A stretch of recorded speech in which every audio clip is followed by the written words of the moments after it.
The first game I want to clear off the list is New World, produced by the giant Amazon Game Studios. It was set to launch during the fall 2020, but was delayed a whole year to Q4 2021. I played both the alpha and beta myself during spring and fall 2020, and even though I had a lot of fun, there was a lot of the game missing. The combat and world felt like a breath of fresh air in the MMORPG scene, but the essential gameplay loop not being close to finished and game-breaking bugs made the decision of a delay make a lot of sense. Initially created as an open-world full-loot PvP game similar to Darkfall, but later to pivot toward theme park PvE content, removing full-loot PvP and other similar features. This caused quite a stir in the game's community, but I am hopeful to see how the new vision for the game will pan out. Even though the hardcore PvP is out of the picture, there is still the possibility for players to choose to enable PvP in the open world. Also, New World will host big guild versus guild sieges to fight for the control of areas and castles.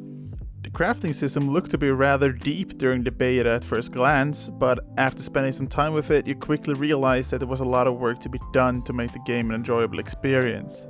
All in all, I believe New World will be a successful title that will pull a large crowd. We just have to hold our breath a bit longer and see what Amazon can deliver.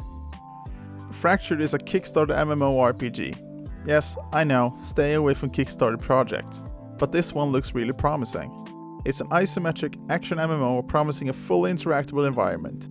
What that means is left to be seen. But unlike other MMOs, Fractured is classless. But unlike other classless MMOs, they do have 3 different races to choose from that make a huge impact on your gameplay. Humans, beastmen, and demons. You can find more information about the races on fracturedmmo.com. During my research, I found a paragraph that sums up the game nicely. Finding a broadsword in the corpse of a rat sounds a little unlikely. Forget about old RPG cliches and enter a world where every item is crafted by players. So from the information gathered, we know that the game will probably be 100% reliant on player crafting and a player-driven economy. They're having an open alpha testing weekend the 15th of January, so check that out if you think Fractured could be a game for you. The upcoming sandbox Crowfall, now in beta, is a crafting and PvP focused throne war action MMO, where factions are fighting campaigns that will eventually end and declare a winner and a loser, which will affect the game in ways we are not really sure yet. There are 12 races and 11 classes. In other words, there is a lot of ways you can tailor your character and playstyle to your liking. Unlike other MMOs, the in-game server have a finite lifespan, ending with each campaign. The game is in open beta as of this video going live, so there is really no use in me trying to convince you it's a good game. You can try it out for yourself over at crowfall.com. Corepunk is an isometric open-world MMORPG that has mobile-like combat. Like classic MMOs, Corepunk features questing, gathering, crafting, and much more. From a first glance of the game, you can see that it's looking very polished, both visually, but also seems fairly far along mechanically. We're looking to get a close beta early spring this year, and hopefully releasing Q4. As someone who loves classless MMOs, this is right up my alley. As a player, you have a set of characters to choose from, and each character has 3 weapon masteries you can decide on. Each weapon mastery has a unique set of abilities and a unique gaming style. Amazon Game Studios got another MMORPG in its pipeline, The Lord of the Rings. Rumors about this game were spread already back in 2018, but Amazon didn't announce anything about the game until 2019, when they announced that Athlon will be their development partner. Amazon had promised that the game will be visually stunning and innovating. And looking at New World, which is using what we can assume will be used here as well, Amazon's own game engine, Lumberyard, which has a lot of potential. The game is set at a time long before the events of Tolkien's best-selling trilogy, giving the developers looser reins when it comes to creating new lore, areas, and events.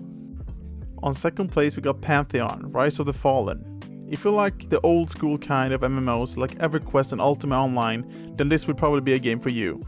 The game is set in the world of Terminus, a world full of mysteries and dangerous foes. The game promises to be very harsh on the player, no hand-holding whatsoever, only an open world for you to explore. Dungeons and content is supposedly very difficult and needs thorough planning and strategy with other players to succeed. Though if the difficulty really is that tough is to be seen.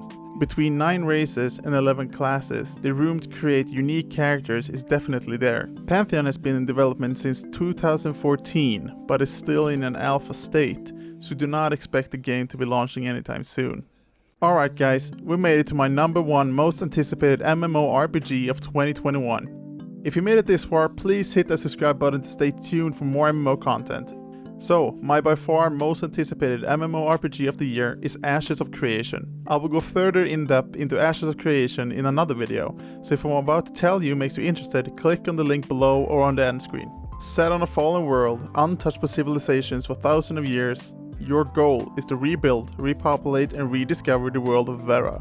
The developers are not reserving themselves when they describe Ashes of Creation, stating, Ashes of Creation takes place within a medieval fantasy setting, blending imagination with cutting-edge graphics. We are putting the word massive back into massively multiplayer, with unique and novel mechanics that will bring meaning to player action. Visually, the game looks amazing. The animations and classes look very unique as well.